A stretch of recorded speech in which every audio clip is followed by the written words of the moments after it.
know that God is very serious about the tongue, because life and death is on the tongue. And that power that we release, we're releasing it without even realizing that now we are allowing for a seed for a child to grow up in that way. We are now training that child up in that way, that it speaks the way that we speak. If we speak in colorful language, I'd call it, and this kid is just going to grow up that way, we would have not um, we have not dared to speak in a certain kind of way. We would have not dared to do certain things around our parents, grandparents, uncles, aunts, whatever, our family, our our close relatives. We would have definitely not allowed for these. Well, we would have not been allowed to do so, and we would have not dared to do that, because we would have been too fearful to do these kind of things. Adults, period, whether we have kids or don't have kids, because even if we cross the street, or we are standing by the bus, or we are in a store, whatever we may be doing, the child may be passing by, listens to what we're saying, and catches it up, and then what? It acts out on it. It's just simple. It's really simple math. It's not a whole lot to it, but for us to speak in a cleaner way, or to act in a better way. We come somewhere and we act out. We are disrespectful towards people, that if something happened, we don't give people grace. We don't, it's just, it has to be a whole blow up. And when the blow up happens, it just has to be with all kinds of, yeah, how can I say, all kinds of misbehavior that we as adults showcase towards our children. And then we still wonder what happened. Now, this is not an indictment on cursing parents or whatever. I'm not judging anyone, but I'm challenging us to do better. I am challenging us to look at our kids, and even the kids of somebody else maybe, and help our children to do better, to speak better, to act better, because it lies in our hands. It lays in our hands whether our kids come up in this way or in another way. So if we can't help it, why not do better?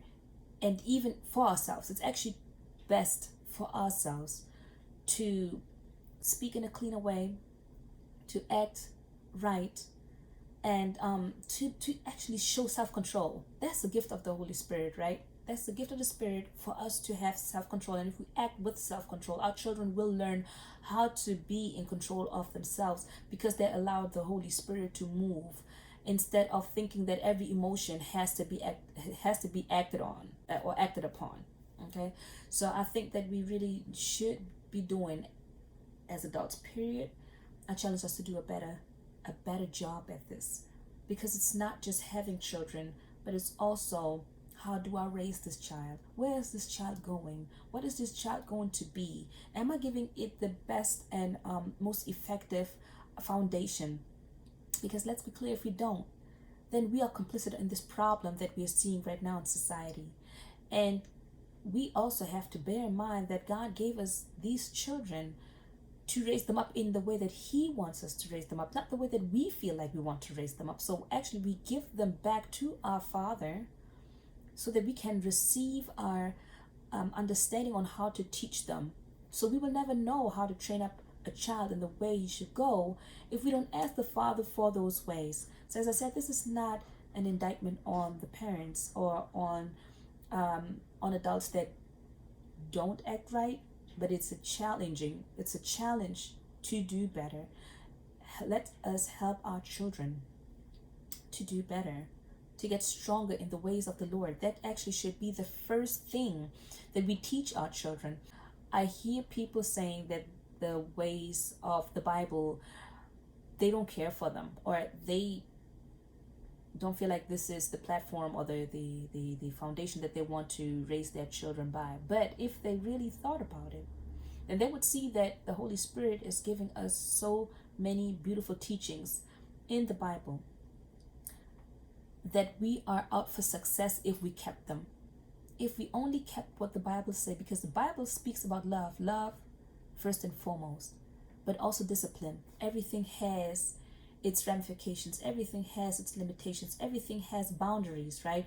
Love in itself is not just the emotion. It's not just an explosion of feel-good emotions.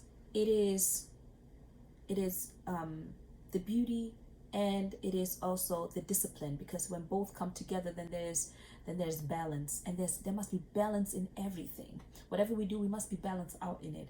And so we also need to be balanced out in giving love. We don't shower our love, we don't shower our kids with our love, smother them with it, and actually miseducate them. We made mistakes. I made mistakes. But young parents, especially, be open for help when you need it. Don't just close up and be like, I'm not letting you tell me nothing. because in my thought process back then, I just want to give my son all the love that he needs. kind of thought process, I thought I was doing him good.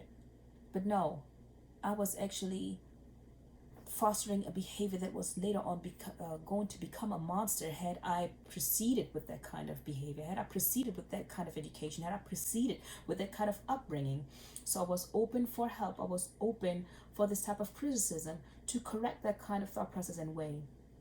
And I challenged this same parent or adult to think in that way of allow for that criticism to come in, or for that help to come in, to look at this specific situation not as an indictment, not as judgment, but as we want for our children to do well. Even when we give that showering of love, what we really want to do is we want for our kids to have the best and to do the best, but we're not doing it. Actually, we're doing the opposite. We are now building the brat in the child, and the child will never know better, and it falls back on us. We as the adults should do better so that our children can turn out the way that we want them to go, and it should be the ways of the Lord. And the Lord tells us to train up a child in the way they should go. The Lord tells us to be very careful with that tongue, because it holds life and death. The Lord tells us to discipline our children so that they will know what to do. They shall know right from wrong. The Bible tells us so many valuable and important teachings and lessons that we should really heed to them if we want for our children to really be successful. And most of all, let us glorify God out there. Let us show that we, as parents, as not just fathers and mothers, but also foster parents and uncles and aunties and grandfathers and grandmothers, that we are all concerned for all of these kids, that we want the best for them, and that we should be doing the best for them. And as per usual, we want to bear in mind that everything in the Lord moves by faith. Be blessed.